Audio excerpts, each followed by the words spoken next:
Civilians में आपका स्वागत है। आज हम लोग पेपर 6 में सेक्शन डी में चैप्टर 5 को शुरू करेंगे और चैप्टर 5 हम लोग का जैव विविधता का होने वाला है। चैप्टर 5 का सिलेबस की बात करें तो इसमें हम लोग का जैव विविधता का अवधारणा के बारे में पढ़ना है, हॉट स्पॉट के बारे में पढ़ना है और जैव विविधता के क्या खतरे हैं इसके बारे में पढ़ना है। यानी कि इस चैप्टर में हम लोग को 3 टॉपिक को पढ़ना है। तो चलिए शुरू करते हैं क्लास को। तो पहला है हम लोग का क्या है सिलेबस में, तो जैव विविधता का अवधारणा। तो इसको क्वेश्चन के फॉर्म में बना दिए हैं कि जैव विविधता की अवधारणा तथा इसके प्रकार का उल्लेख करें। अवधारणा क्या है, साथ ही साथ जैव विविधता का प्रकार क्या है। तो अगर जैव विविधता का बात किया जाए, जैव विविधता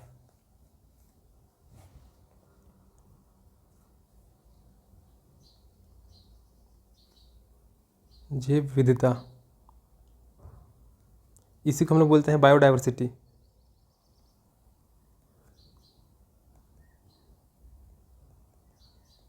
तो जैव मतलब क्या हो गया हम लोग का, जैव मतलब हो गया हम लोग का जीवित हो गया,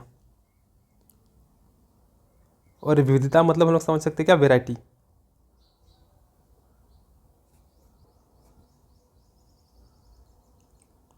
विविधता मतलब क्या हो गया, वैरायटी हो गया। तो जैव विविधता मतलब क्या, बायोडाइवर्सिटी। जैव मतलब क्या हो गया हम लोग का, जीवित हो गया, और विविधता मतलब क्या हो गया हम लोग का, वैरायटी हो गया। यानी कि जीवों में वैरायटी जो होता है वही क्या कहलाता है हम लोग का, जैव विविधता कहलाता है। जीवों में बहुत ज़्यादा वैरायटी होगा तो वही क्या कहलाएगा हम लोग का, जैव विविधता कहलाएगा। यहाँ पे हम लोग का एक आते हैं वैज्ञानिक आते हैं, उसका नाम है एडवर्ड विल्सन। Edward Wilson. तो इनका क्या मानना है, इन्होंने डेफिनेशन दिया है जैव विविधता का। तो इन्होंने क्या बोला कि जैविक संगठन के सभी स्तर, जैविक संगठन के सभी स्तर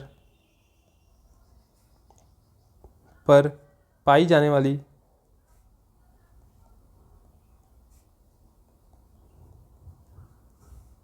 विविधता को जैव विविधता कहा जाता है।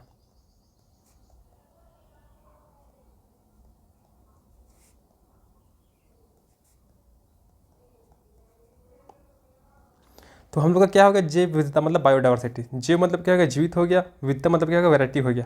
यानी कि जीवित चीज़ों पर बहुत ज़्यादा वैरायटी जो होगा वही क्या कहलाएगा हम लोग का, जैव विविधता कहलाएगा। वैज्ञानिक है एडवर्ड विल्सन है, इन्होंने क्या कहा कि जैविक संगठन के सभी स्तर पर पाई जाने वाली विविधता को जैव विविधता कहा जाता है। अब इसको हम लोग समझते हैं कि हमें सभी स्तर का मतलब क्या बोलना चाह रहे हैं। तो सभी स्तर जैसे कि हम लोग पढ़े थे, हम लोग पारिस्थितिकी तंत्र में पढ़े थे क्या, कि पारितंत्र का सबसे छोटा इकाई क्या होता है हम लोग का, जीव होता है। और इसके बाद क्या होता है, एक प्रकार के जीव मिलकर किसका निर्माण करते हैं, तो समष्टि का निर्माण करते हैं। एक प्रकार के जीव मिलकर समष्टि का निर्माण करते हैं, जैसे कि क्या हो गया, मनुष्य। तो बहुत सारे मनुष्य मिलकर क्या होगा, एक समष्टि बनेगा। और इसी प्रकार से बहुत सारे समष्टि मिलके, जैसे मनुष्य का एक समष्टि हो गया, कुत्ता का एक समष्टि हो गया, गाय का एक समष्टि हो गया। तो अलग अलग समष्टि मिलकर किसका निर्माण करते हैं, तो समुदाय का निर्माण करते हैं। और इसके बाद क्या हो जाएगा, जब समुदाय में जब अजैविक कारक आ जाएंगे, समुदाय में जब अजैविक घटक शामिल हो जाएंगे, तो इससे हम लोग का बनता है पारितंत्र का निर्माण होता है। तो ये हम लोग पारिस्थितिकी तंत्र में ही पढ़ चुके थे कि बहुत सारे जीव मिलकर, एक प्रकार के जीव मिलकर समष्टि का निर्माण करेंगे, बहुत सारे समष्टि मिलकर समुदाय का निर्माण करेंगे, और समुदाय में जब अजैविक घटकों का सम्मिलन हो जाएगा तो उसके बाद वो पारितंत्र का निर्माण करेंगे। और पारितंत्र में भी हम लोग अलग अलग प्रकार के पारितंत्र देखे थे। तो यहाँ पे जो एडवर्ड विल्सन है उनका क्या कहना है कि जो जैव विविधता होगा वह समष्टि, यानी कि हम लोग का जो एक प्रकार का जाति होगा, जैसे मनुष्य जाति हो गया, तो यहाँ पर भी बहुत ज़्यादा विविधता देखने को मिलेगा। समुदाय की बात करेंगे तो इसमें हम लोग का जैसे मनुष्य हो गया, गाय हो गया, यानी कि अलग अलग समुदाय, वहाँ पर भी बहुत ज़्यादा भिन्नता देखने को मिलेगा। और पारितंत्र, तो पारितंत्र में भी अलग अलग भिन्नता देखने को मिलेगा, जैसे कि हम लोग का जलीय पारितंत्र हो गया, स्थलीय पारितंत्र हो गया, तो इसमें भी अलग अलग भिन्नता देखने को मिलेगा। यानी कि इन सभी स्तर पर पाई जाने वाली विविधता को ही एडवर्ड विल्सन ने जैव विविधता की संज्ञा दी है। तो समष्टि के आधार पर, यानी कि समष्टि में क्या होगा, एक प्रकार के जीव होंगे, जैसे कि मनुष्य हम ले लेते हैं, तो मनुष्य किस में आएगा, एक प्रकार का समष्टि हो जाएगा। अगर पूरा कुत्ता जाति की बात करेंगे तो पूरा कुत्ता क्या हो जाएगा, सब एक समष्टि में आएगा। तो इसमें क्या होता है कि जो समष्टि होता है जिसमें कि मनुष्य आ गया, तो इससे मुख्य रूप से क्या होता है, एक विविधता पाया जाता है जिसको हम लोग आनुवांशिक विविधता बोलते हैं। तो समष्टि के अंतर्गत ही हम लोग क्या पढ़ेंगे, आनुवांशिक विविधता को पढ़ेंगे। आनुवंशिक विविधता, जो कि हम लोग का जैव विविधता का प्रकार में आएगा। इसी प्रकार से समुदाय में क्या होता है, बहुत सारा जाति आता है, तो उनमें भी बहुत सारे विविधता देखने को मिलता है, तो उसी को हम लोग बोलते हैं जातीय विविधता, जातीय विविधता। और इसी प्रकार से पारितंत्र में आता है, तो पारितंत्र में भी हम लोग का अलग अलग प्रकार के पारितंत्र देखने को मिलते हैं। जलीय पारितंत्र हो गया, स्थलीय पारितंत्र हो गया, और इसमें भी बहुत अधिक विभिन्नता देखने को मिलती है। तो इसी के अंतर्गत हम लोग पढ़ेंगे पारिस्थितिकी विविधता, पारिस्थितिकी विविधता। तो यहाँ तक क्लियर है कि समष्टि के अंतर्गत हम लोग आनुवंशिक विविधता को पढ़ेंगे, इसके बाद हम लोग समुदाय के अंतर्गत हम लोग जातीय विविधता को पढ़ेंगे, और पारितंत्र के अंतर्गत हम लोग पारिस्थितिकी विविधता को पढ़ेंगे। तो जैव विविधता मतलब क्या हो गया, बायोडाइवर्सिटी मतलब क्या हो गया कि बहुत सारे जीवों का अलग अलग वैरायटी देखने को मिलेगा, तो वही क्या कहलाएगा हम लोग का जैव विविधता, बायोडाइवर्सिटी कहलाएगा। तो जैव विविधता यहाँ देख तब क्या है यहाँ पे, तो जैव विविधता से तात्पर्य पृथ्वी पर पाए जाने वाले जीवों की विविधता से है। वही कि पृथ्वी पर बहुत सारे जीव होते हैं, उनमें जो विविधता पाया जाता है वही क्या कहलाता है हम लोग का जैव विविधता कहलाता है। साधारण शब्दों में जैव विविधता का अर्थ किसी निश्चित भौगोलिक क्षेत्र में पाए जाने वाले जीवों एवं वनस्पतियों की संख्या से है, तथा इसका संबंध पौधों के प्रकारों, प्राणियों के सूक्ष्म जीवों से है। किंतु जैव विविधता जीवों की विविधता तक ही सीमित नहीं है, बल्कि इसके अंतर्गत उस पर्यावरण को भी सम्मिलित किया जाता है जिसमें वे निवास करते हैं। यानी कि जैव विविधता क्या हो गया, तो पृथ्वी पर पाए जाने वाले जीवों की विविधता क्या कहलाती है, जैव विविधता कहलाती है। इसके अलावा क्या हो गया, जैव विविधता एक निश्चित भौगोलिक क्षेत्र में पाए जाने वाले जीव या फिर वनस्पति, उनकी संख्या, या फिर इसका संबंध जो है वो अलग अलग पौधों के प्रकार से हो सकता है, प्राणी से हो सकता है, और सूक्ष्म जीवों से भी हो सकता है, क्योंकि बहुत पौधों के भी बहुत सारे प्रकार होते हैं, सूक्ष्म जीव के भी बहुत सारे प्रकार होते हैं, जो कहीं ना कहीं जैव विविधता को ही बताते हैं। लेकिन जैव विविधता जो है वो सीमित नहीं है, जैव विविधता सिर्फ और सिर्फ जीवों तक ही सीमित नहीं है, पेड़ पौधा तक ही सीमित नहीं है, बल्कि इसके अंतर्गत पर्यावरण को भी सम्मिलित किया जाता है, जिसपे वे सभी जीव जंतु क्या करते हैं, निवास करते हैं। जैव विविधता के अंतर्गत जीवों के अंदर तथा उनके मध्य विविधताओं को दृष्टिगत रखा जाता है। इस दृष्टि से देखें तो जैव विविधता विभिन्न पारिस्थितिकीय तंत्रों में उपस्थित जीवों के बीच तुलनात्मक विविधता का आकलन है। अब यहाँ पर आता है कि 1992 का समय आता है रियो डी जेनेरियो में पृथ्वी सम्मेलन होता है 1992 में। जैव विविधता की मानक परिभाषा अपनाई गई। तो 1992 में रियो डी जेनेरियो में हम लोग का एक सम्मेलन होता है, और उसमें जैव विविधता का क्या डेफिनेशन होगा, इस डेफिनेशन को क्लियर किया गया। और इस परिभाषा के अनुसार क्या हो गया, तो जैव विविधता समस्त स्रोतों तथा अंतर क्षेत्रीय, स्थलीय, सागरीय एवं अन्य जलीय पारिस्थितिकी तंत्रों के जीवों के मध्य अंतर तथा उन सभी पारिस्थितिक समूह जिनके ये भाग हैं में पाई जाने वाली विविधता है। इसमें एक प्रजाति के अंतर्गत पाई जाने वाली विविधता, विभिन्न जातियों के मध्य विविधता तथा पारिस्थितिकीय विविधता सम्मिलित है। यानी कि वही वाला बता दिया गया यहाँ पे हम लोग का, जो कि एडवर्ड विल्सन के द्वारा बताया गया था कि सभी स्तर पर जो पाई जाने वाली विविधता है उसी को जैव विविधता कहा जाता है।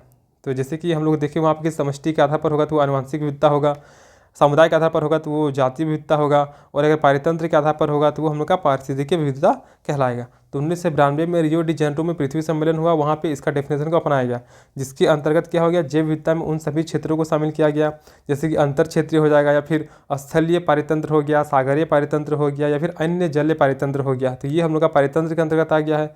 तो इनमें जितने भी जीव हैं या फिर उनके मध्य में या फिर उनके पारिस्थितिक समूह जिनके ये सभी भाग हैं, जैसे कि सागर में बहुत सारे छोटे मोटे जीव जंतु पाए जाते होंगे, तो वे क्या हो गए, सागरीय पारितंत्र के भाग हो गए। तो इनमें जितना भी विविधता पाया जाता है वही क्या कहलाएगा, हम लोग का जैव विविधता कहलाएगा। ऐसा 1992 में रियो डी जेनेरियो पृथ्वी सम्मेलन में बताया गया। अब है जैव विविधता शब्द को लेकर क्या है, तो जैव विविधता शब्द का सर्वप्रथम प्रयोग किसने किया है, इस पर विवाद है, लेकिन माना जाता है कि वर्ष 1980 में E.A. नॉर्स और I.E. मैक्समैनस द्वारा जैविक विविधता शब्द का सर्वप्रथम प्रयोग किया गया है। तो अगर हो सके तो इस नाम को आप लोग याद रखिएगा कि E.A. नॉर्स और I.E. मैक्समैनस के द्वारा जैव विविधता शब्द का सबसे पहला प्रयोग किया गया था, लेकिन इसमें भी क्या है, विवाद है। जैव विविधता जैविक विविधता का ही रूप है। जैव विविधता शब्द का प्रयोग वाल्टर जी रोजन द्वारा 1985 में किया गया था। फिर जलवायु परिवर्तन के साथ ही भौगोलिक क्षेत्रों के पर्यावरणीय दशाओं में भी परिवर्तन होते रहते हैं, जिसके कारण वनस्पतियों एवं जीव जंतु में आनुवंशिक तथा प्रजातीय परिवर्तन होते हैं, जो एक स्वस्थ पारितंत्र का निर्माण करते हैं। जैसे कि जैव विविधता प्रकृति एवं जीवों के संपोषणीय विकास के लिए अत्यंत आवश्यक है। तो क्या होता है कि बहुत समय बाद क्या होता है कि जलवायु परिवर्तन होता है, या फिर भौगोलिक क्षेत्र में परिवर्तन आता है, पर्यावरण दशा की वजह से परिवर्तन आता है, जिसके वजह से वहाँ पर रहने वाले जीव जंतु हो गया, वनस्पति हो गया, उनके जीन्स में परिवर्तन आता है, जीन में परिवर्तन आता है, ताकि जिसकी वजह से उनका आनुवंशिक रूप से समय के साथ प्रजातीय परिवर्तन होते रहता है, जिसके वजह से एक स्वस्थ पारितंत्र का या फिर एक पारितंत्र का निर्माण होता है। इसको भी हम लोग आगे देखेंगे अभी। अब आते हैं हम लोग जैव विविधता के प्रकार में। तो इसमें 3 प्रकार आता है। एक तो हो गया हम लोग का आनुवंशिक विविधता हो गया, पहला हो गया जो कि आनुवंशिक आधार पर होता है। दूसरा हम लोग का हो जाता है यहाँ पे प्रजातीय विविधता, जैसे कि हम लोग जिसको सामुदायिक स्तर पर देखे थे। और तीसरा हम लोग का आ जाता है सामुदायिक या फिर पारितंत्र विविधता, जो कि हम लोग का पारिस्थितिकीय या फिर पारितंत्र के आधार पर हम लोग देखे थे। तो एक एक चीज़ को हम लोग देखते हैं। तो सबसे पहला आ गया हम लोग का आनुवंशिक विविधता। तो ये के साथ हम लोग का सबसे छोटा इकाई क्या था, जीव था। और बहुत सारे एक प्रकार के जीव मिलकर हम लोग का समष्टि का निर्माण किए थे। और समष्टि के बाद हम लोग क्या हो गया, अलग अलग समष्टि मिलकर समुदाय का निर्माण किया है। और समुदाय में जब अजैविक कारक आ गया तो हम लोग का बन गया पारितंत्र बन गया। तो यहाँ पे जो समष्टि के आधार पर, तो यहीं पे हम लोग क्या पढ़ते हैं, यहाँ पे आनुवंशिक विविधता पढ़ते हैं। जो समुदाय है, इस समुदाय में हम लोग जातीय विविधता को पढ़ेंगे। और जो पारितंत्र है, यहाँ पे हम लोग पारितंत्र या फिर पारिस्थितिकी विविधता को पढ़ेंगे। तो यही 3 क्या है, जैव विविधता के प्रकार है। तो जिसमें पहला आता है हम लोग का आनुवंशिक विविधता आता है। तो आनुवंशिक विविधता का आशय क्या हो गया, किसी समुदाय के एक ही प्रजाति के जीवों में जीन में होने वाले परिवर्तन से है। तो जीन क्या होता है कि जिससे कि हम लोग का कोशिका होता है, कोशिका में क्या होता है, केंद्रक होता है। और केंद्रक में हम लोग का गुणसूत्र पाया जाता है। और इन्हीं गुणसूत्र में हम लोग का डीएनए होता है, जो कि डबल हेलिक्स होता है। और डबल हेलिक्स होने के परिणाम स्वरूप क्या होता है, इस डबल हेलिक्स डीएनए में ही क्या होता है हम लोग का, ये जो पोर्शन कहलाता है ये जीन कहलाता है। और इसी प्रकार से आगे चलेगा, ये भी क्या कहलाएगा, जीन कहलाएगा। तो ये हम लोग डीएनए वाले चैप्टर में जब बायोलॉजी पढ़ेंगे तो हमें काफ़ी अच्छे से पढ़ेंगे कि डीएनए क्या है, जीन क्या है, कैसे क्या होता है, सारा चीज़। तो बस अभी जीन समझ ली क्या। तो जीन क्या हो गया, डीएनए में पाया जाता है, जो कि आनुवंशिक गुणों का एक पीढ़ी से दूसरी पीढ़ी तक ले जाने का कार्य करता है। तो आनुवंशिक विविधता क्या हो गया, तो आनुवंशिक विविधता का आशय किसी समुदाय के एक ही प्रजाति के जीवों के जीन में होने वाले परिवर्तन से है। पर्यावरण में वनस्पति जीव जंतु की विभिन्न प्रजातियों में परिवर्तन के साथ अपने आप को अनुकूलित करने की प्रक्रिया जीन में परिवर्तन होता है। यानी क्या होता है कि पर्यावरण में परिवर्तन होता है या फिर जलवायु परिवर्तन होता है, जिसके परिणाम स्वरूप जो रहने वाले जीव जंतु हैं उनके आनुवंशिक गुणों में भी परिवर्तन होता है, उनके जीन में भी परिवर्तन होता है। और प्रजाति में जलवायु परिवर्तन के सहन करने की क्षमता होती है। जलवायु परिवर्तन के क्रम में इनके जीन में बदलाव आ जाता है। एक प्रजाति की वनस्पति जीव जंतुओं के रूप और गुणसूत्रों में समानता होती है, जो निर्धारित करती है कि वे कहाँ और किस प्रकार दिखेंगे। तो होता क्या है कि जलवायु परिवर्तन, जो भी प्रजाति होते हैं उनमें जलवायु परिवर्तन सहन करने की क्षमता होती है, लेकिन बहुत समय के बाद धीरे धीरे उनके जीन में भी परिवर्तन आने लगता है।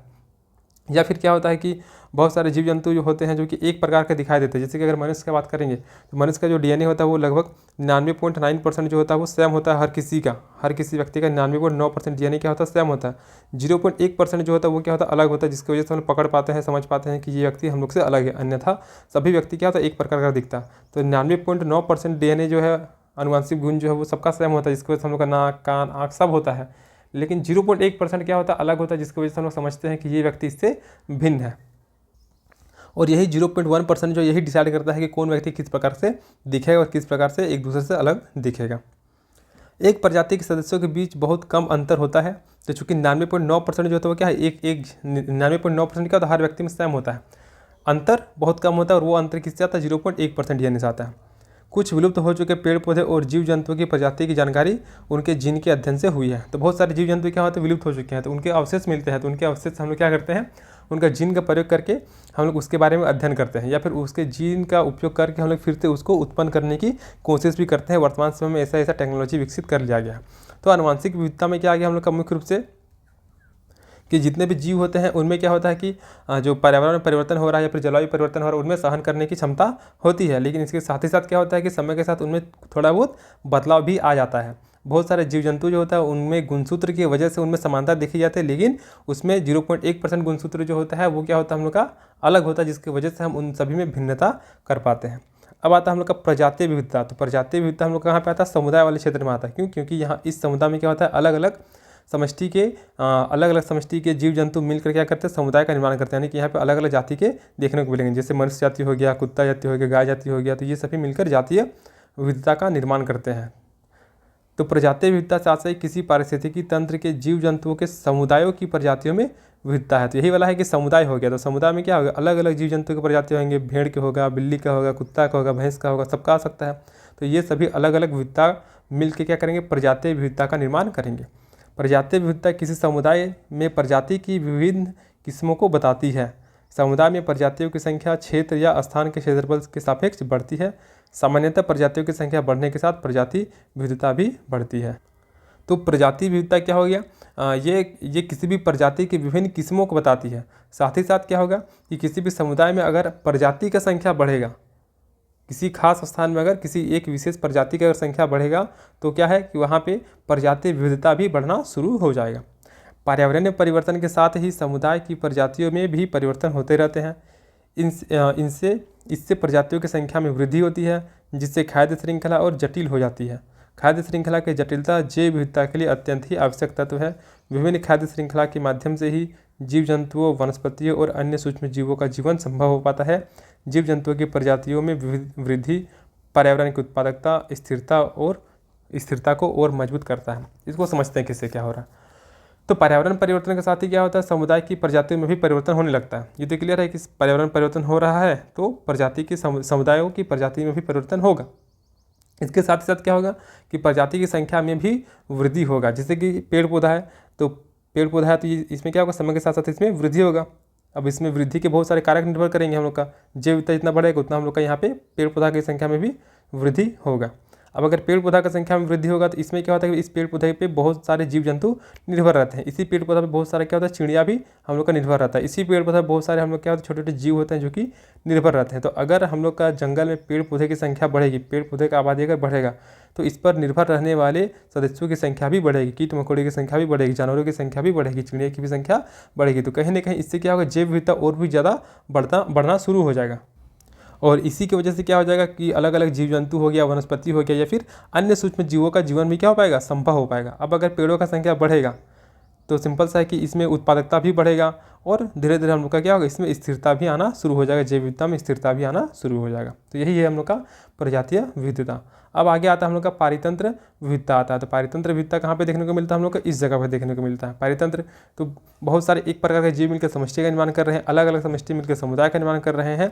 और समुदाय में जब अजैविक कारक का इन्वॉल्वमेंट होता है तो उसके बाद हम लोग का पारितंत्र का निर्माण होता है। और पारितंत्र में भी हम लोग का अलग अलग प्रकार के पारितंत्र देखने को मिलते हैं। तो यहीं पर हम लोग पढ़ेंगे क्या, पारितंत्रिक विविधता।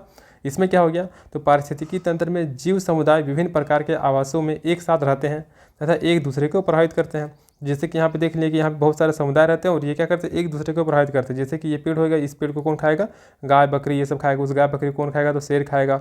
उस शेर को कौन खाएगा, तो उसके बाद वो जब मर जाएगा तो बहुत सारे अपघटक तत्व होंगे जो उसको अपघटन करेंगे। तो इस प्रकार से क्या करते हैं, जो पारितंत्र विविधता होता है इसमें सभी जीव क्या करते हैं, एक दूसरे को प्रभावित करते हैं। और विश्व के भिन्न भिन्न प्रकार के आवास पाए जाते हैं।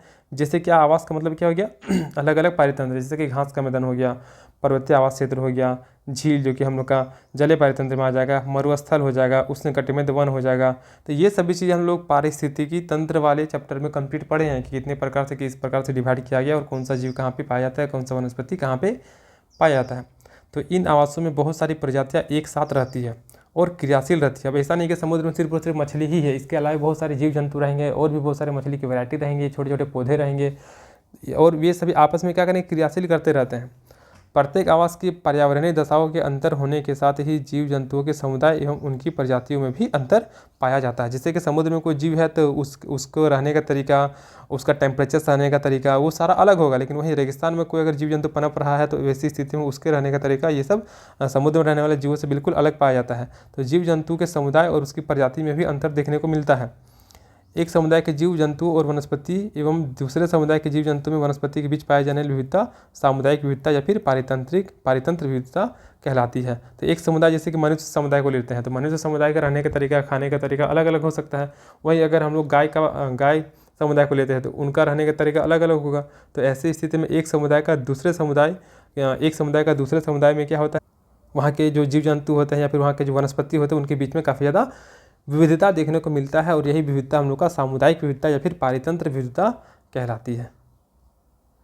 सामुदायिक विविधता आवास के प्रकार एवं पारिस्थितिकी प्रक्रियाओं जैसे पोषण चक्र, खाद्य श्रृंखला, ऊर्जा प्रवाह में होने वाले परिवर्तन के कारण होती है।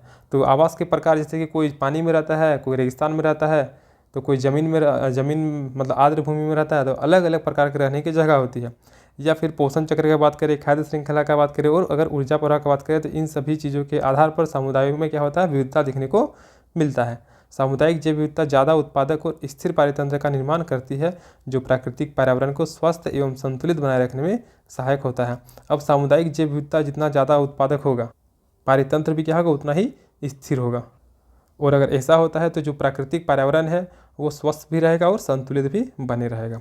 तो यही है हम लोग का 3 प्रकार का हम लोग का जैव विविधता के प्रकार हो गया। आनुवंशिक विविधता हो गया, जातीय प्रजातीय विविधता हो गया, और हम लोग का तीसरा हो जाएगा पारितंत्र विविधता हो गया। तो ये हो गया हम लोग का कि जैव विविधता का अवधारणा क्या है और जैव विविधता के प्रकार क्या हैं। तो ये चीज़ अच्छा से क्लियर हो चुका होगा। अब हम लोग का आगे आता है हॉटस्पॉट आता है। हॉटस्पॉट किसे कहते हैं?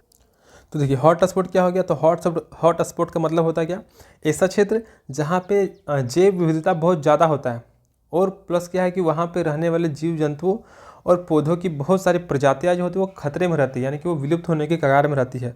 तो ऐसे क्षेत्र को हम लोग हॉटस्पॉट बोलते हैं।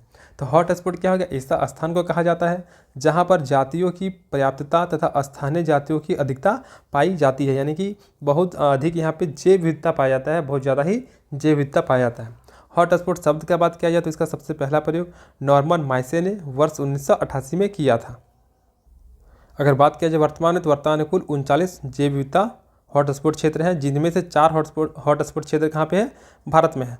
अब है कि आखिर किस प्रकार से हॉटस्पॉट क्षेत्र को चिन्हित किया जाता है। तो सबसे पहला हॉटस्पॉट क्या हो गया, तो हॉटस्पॉट क्या हो गया, एक ऐसा जगह, एक ऐसा जहाँ पर क्या होता है, जैव विविधता बहुत ज़्यादा होता है, प्लस वहाँ पर रहने वाले जीव जंतु या फिर पौधे में कई प्रजातियाँ खतरे देखने को मिलती है, तो वो क्या कहलाता है, हम लोग का हॉटस्पॉट कहलाता है। हॉटस्पॉट शब्द की अगर बात की जाए तो सबसे पहला प्रयोग नॉर्मन माइसे ने 1988 में किया था। और हॉटस्पॉट की बात करें तो अभी विश्व में 39 हॉटस्पॉट है, जिनमें से 4 हॉटस्पॉट जो है वो भारत में है।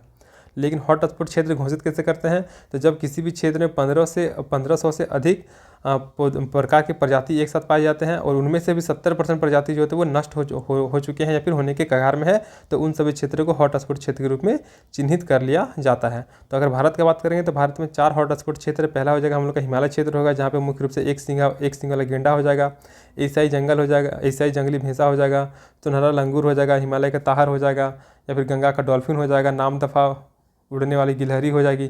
तो ये सभी चीज़ हम लोग का हिमालय क्षेत्र में जो कि मुख्य रूप से हॉटस्पॉट क्षेत्र के रूप में हॉटस्पॉट क्षेत्र में आते हैं।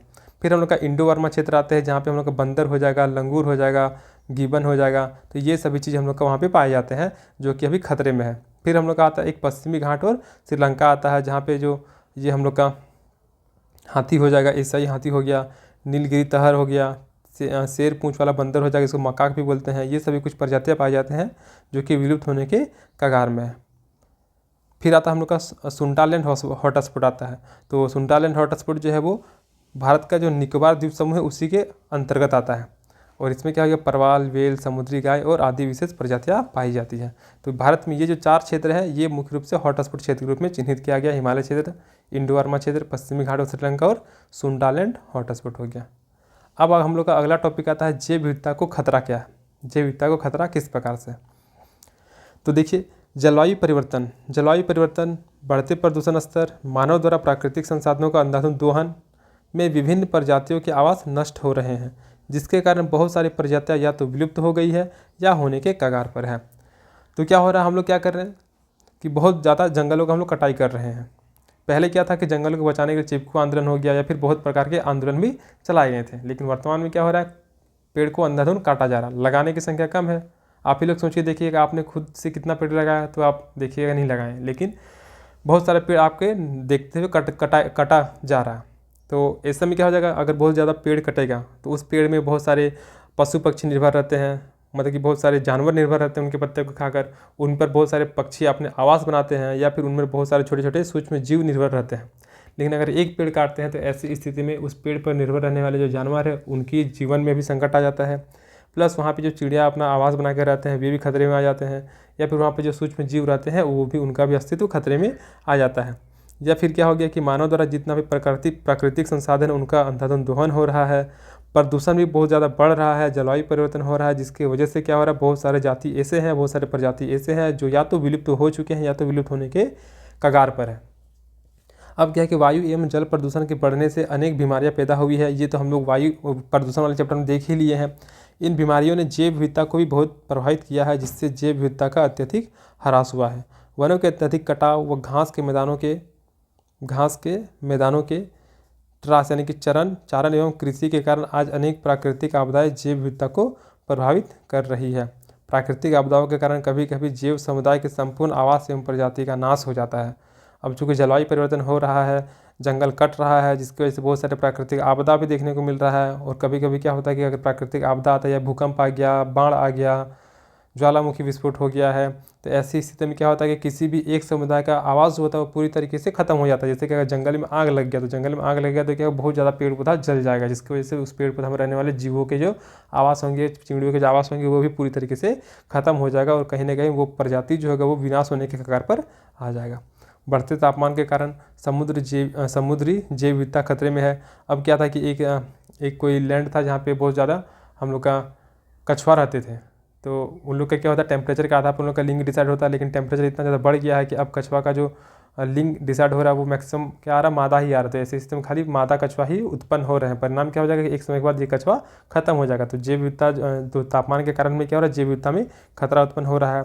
समुद्री जल एवं नदी जल में प्रदूषण के कारण समुद्री एवं नदी के तलों पर पाई जाने वाली वनस्पतियों तक प्रकाश नहीं पहुंच पाता है। परिणाम स्वरूप ये वनस्पतियां लुप्त हो गई और उन पर आश्रित रहने वाले जीव जंतु तथा वनस्पतिक संकटग्रस्त अवस्था में पहुंच गई है। अब क्या होता है कि समुद्री जल हो गया, फिर नदी जल हो गया, तो इसमें प्रदूषण हो जा रहा है, जिसकी वजह से जो सूर्य की रोशनी वो अंदर नहीं पहुंच पा रहा। और बहुत सारे उसके अंदर छोटे छोटे पेड़ पौधे होते हैं जो कि सूर्य की रोशनी का प्रयोग करके अपना भोजन निर्माण करते हैं। और प्लस उन पौधों को खाकर बहुत सारे मछली या फिर जीव जंतु भी अपना पोषण करते हैं। लेकिन जो कि सूर्य का रोशनी वहाँ तक नहीं पहुँच पा रहा, प्रकाश वहाँ तक नहीं पहुँच पा रहा, परिणाम स्वरूप क्या हो रहा है कि उनको भोजन ही नहीं मिल पा रहा। और उन पर निर्भर रहने वाले उन पर निर्भर रहने वाले जीव जंतु प्लस वे पौधे भी क्या और धीरे धीरे विलुप्त होने के कगार पर आ गई है। अब यहाँ पर हम लोग आगे देखते हैं कि आवासों के विनाश। तो इसमें हम लोग का जैव विविधता के खतरा से क्या हो रहा है कि आवास का विनाश हो रहा है। तो कैसे हो रहा है उसको देखते हैं। तो क्या हो रहा है, प्राकृतिक संसाधनों का अंधाधुंध दोहन हो रहा है। तो इस दोहन की प्रक्रिया में मनुष्य ने क्या जंगल, आर्द्रभूमि क्षेत्र, घास के मैदान आदि को नकारात्मक रूप से प्रभावित किया है, जिससे प्रजातियों के आवास नष्ट हो रहे हैं और कई प्रजातियां संकटग्रस्त भी हो गई है। तो वर्तमान में क्या हो गया, मनुष्य अपनी आवश्यकताओं की पूर्ति करने के लिए प्राकृतिक संसाधनों का अंधाधुंध तरीके से दोहन कर रहा है। परिणाम क्या हो रहा है कि वे जंगल का अंधाधुंध कटाई कर रहे हैं, आर्द्रभूमि क्षेत्र घट रहा है, घास का मैदान, इन सभी चीज़ों पर नकारात्मक प्रभाव पड़ रहा है तथा इन सभी जगहों पर निर्भर रहने वाले जितने भी जीव जंतु, जितने भी प्रजाति हैं, उनके जो प्राकृतिक आवास हैं वो भी नष्ट हो रहे हैं। परिणाम क्या होगा, उनके पास रहने के लिए जगह नहीं है। तो ऐसी स्थिति में या तो विलुप्त हो जा रहे हैं या तो विलुप्त होने के कगार पर है। झारखंड में भी देखने को मिलता है कि बहुत सारे जंगल का कटाई हो रहा है, जिसकी वजह से टुंडी वाले क्षेत्र में हाथियों का प्रकोप भी वहाँ पे देखने को मिलता है। तो अगर हम लोग जंगल नहीं काटेंगे तो हाथी अपना घर छोड़कर घर बाहर क्यों आएगा।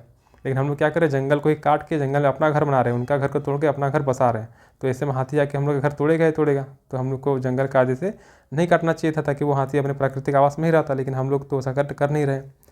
फिर आगे औद्योगिक विकास हो गया, सड़क निर्माण हो गया, भवन निर्माण हो गया, कृषि के लिए घास के मैदान की जुताई हो गया, कृषि क्षेत्र को बढ़ाने की प्रक्रिया में जंगल की कटाई हो गया और वनाग्नि से ये आवासीय क्षेत्र नष्ट हो रहे हैं या फिर हो जाते हैं, जिससे प्रजातियों का मजबूरन अपना प्रवास क्षेत्र छोड़ना पड़ता है। तो क्या हो रहा है कि वर्तमान में जनसंख्या बढ़ रहा है। जनसंख्या बढ़ रहा है तो उनको रहने के लिए जगह भी चाहिए, जिसकी वजह से वो जंगल को काट कर भवन का निर्माण कर रहे हैं। खाने के लिए उनको अनाज चाहिए, तो इसके लिए कृषि कार्य के लिए फिर से वो जंगल की कटाई कर रहे हैं। परिणाम क्या हो रहा है कि उन पर रहने वाले जो जीव हैं वो या तो नष्ट हो रहे हैं या तो नष्ट होने के कगार पर आ गए हैं, या फिर उनको मजबूरन अपना प्राकृतिक आवास छोड़कर जाना पड़ रहा है। प्राकृतिक आवास बदले जाने व नए आवासीय क्षेत्र में प्रजातियों के टकराव के कारण इन प्रजातियों का अस्तित्व बचाने हेतु अत्यधिक संघर्ष करना पड़ता है। अब मान लीजिए कि कोई जीव जंतु जो था वो इस जंगल में रहता था, लेकिन यहाँ पे क्या होगा, अपने जंगल की कटाई करके अपने घर बना लिया, अपने उद्योग लगा लिया। तो ऐसी स्थिति में यहाँ पर रहने वाले जीव जंतु जो होंगे वो कहीं अन्य जगह पर मान लीजिए शिफ्ट हो जाता है। तो ऐसी स्थिति में यहाँ पे जो पहले से ऑलरेडी जो रहते हैं उनके साथ उनका संघर्ष छिड़ जाता है, और यहाँ पे जो जीवित रहते हैं वही क्या करते हैं, अपने अस्तित्व को बचा पाते हैं। यही कारण है कि हजारों की संख्या में जीव जंतुओं एवं वनस्पतियों की प्रजातियां दिनों दिन विलुप्त हो रही है। हम लोग जब पढ़ रहे हैं तो हो सकता है अभी भी कोई ना कोई जाति विलुप्त होने के कगार पर आ जा रही है। आगे आता हम लोग का विदेशी प्रजातियों का प्रवेश। तो इसमें क्या है, तो जब एक क्षेत्र में दूसरे क्षेत्र विशेष के भिन्न माध्यमों से प्रजातियां प्रवेश करती है तो वे वहाँ के मूल प्रजातियों को प्रभावित करती है। अपने प्रभाव एवं अत्यधिक प्रजनन क्षमता के कारण ये जल्दी ही उस क्षेत्र विशेष पर अपना अधिकार जमा लेती है, जिसके कारण स्थानीय प्रजातियों के संकट उत्पन्न होने लगता है और ये प्रजातियाँ एक समय के बाद नष्ट होने लग जाती है। मतलब क्या हो गया कि ये वाला एक क्षेत्र है और ये वाला दूसरा क्षेत्र हो गया। ये यहाँ पे कुछ जीव रहते हैं, लेकिन यहाँ पे भी और यहाँ पे भी कुछ जीव रहते थे। यहाँ के जीव उठकर कहाँ चले गए, इन जगह पर आ गए, क्योंकि कायदे से इनका स्थान ये वाला नहीं था, लेकिन यहाँ पे आ गए। अब ये क्या करें, इनका प्रजनन दर काफ़ी स्ट्रांग है, तो ऐसी स्थिति में ये प्रजनन करके अपनी आबादी काफ़ी ज़्यादा बढ़ा लेंगे। दिक्कत क्या हो जाएगी, यहाँ पे जो रहने वाले मूल निवासी हैं उनको कहीं ना कहीं इस जगह से ये जगह छोड़ना पड़ेगा, या तो क्योंकि इनकी आबादी इतनी बढ़ जाएगी कि ये इनको ख़त्म कर देंगे। तो जब विदेशी प्रजाति के जीव जंतु यहाँ पर आ जाते हैं इस जगह पर, तो ऐसी स्थिति में यहाँ के जो ओरिजिनल निवासी हैं उनका जीवन पर क्या होता है, संकट उत्पन्न होने लगता है। जैसे कि भारत में 1966-67 के समय आयातित गेहूं के साथ एक घास भी आई जिसे कांग्रेस घास कहा जाता है, या अमेरिकी खरपतवार के नाम से भी इसको जाना जाता है। इस घास ने स्थानीय घास के वृक्ष की प्रजातियों को प्रतिस्थापित कर दिया, जिससे स्थानीय पारिस्थितिकी संकट उत्पन्न हो गया। तो हम लोग को पता है कि हरित क्रांति के समय मैक्सिकन गेहूं मंगाया गया था, तो उसी के साथ साथ हम लोग का एक अलग प्रकार का बीज भी आ गया था जिसको कांग्रेसी घास बोला जा रहा है, ठीक है। और इसी का नाम हम लोग का हो जाएगा पार्थेनियम टिस्टोरोफोरस हो जाएगा, या फिर इसी को हम लोग अमेरिकी खरपतवार के नाम से भी जानते हैं। तो वो देखे भी होंगे आप लोग कि जब गेहूं का लगाते हैं तो साइड में एक छोटा सा और एक गेहूं का प्रजाति गेहूं टाइप का दिखने को मिलता है, लेकिन कायदे से वो गेहूं होता नहीं है। तो वो क्या किया, वो आया और उसके परिणामस्वरूप जो स्थानीय घास है या फिर जो वृक्ष की प्रजाति है उसको प्रतिस्थापित कर दिया, जिसकी वजह से स्थानीय पारिस्थितिकी संकट भी उत्पन्न हो गया। तो विदेशी प्रजाति के प्रवेश भी क्या कर रहा है, बहुत सारे जीवों को विलुप्त करने में महत्वपूर्ण योगदान निभा रहा है। अब आता है हम मनुष्य आता है, जो कि सबसे ज़्यादा किसी भी चीज़ को चौपट कर रहा है। तो मनुष्य प्रदूषण में क्या हो गया, तो मानव द्वारा उत्पन्न की गई बाधाओं एवं प्राकृतिक जनित बाधाओं के मध्य तीव्रता दर एवं क्षेत्र विस्तार संबंधी अत्यधिक भिन्नता पाई जाती है। मानव द्वारा वनों को नष्ट करने से प्रजातियां दूसरे आवास में प्रवेश करने से भी अपने अस्तित्व को बचा सकती है, किंतु प्रदूषण के कारण वायु एवं जल दोनों ही दूषित होने से संवेदनशील प्रजातियाँ तेजी से लुप्त हो रही है। यानी कि क्या हो रहा है कि मानव तो सबसे पहला जो जीव जंतु हैं उनके प्राकृतिक आवास पर हस्तक्षेप कर रहा है। तो ऐसी स्थिति में जो जीव जंतु है उनको अपना प्राकृतिक आवास छोड़कर किसी अन्य जगह पर जाकर रहना पड़ रहा। तो ऐसी स्थिति में हो सकता है कि जो संघर्ष कर पाएंगे वे वहाँ पे बच जाएंगे, वे वहाँ पे सस्टेन कर जाएंगे।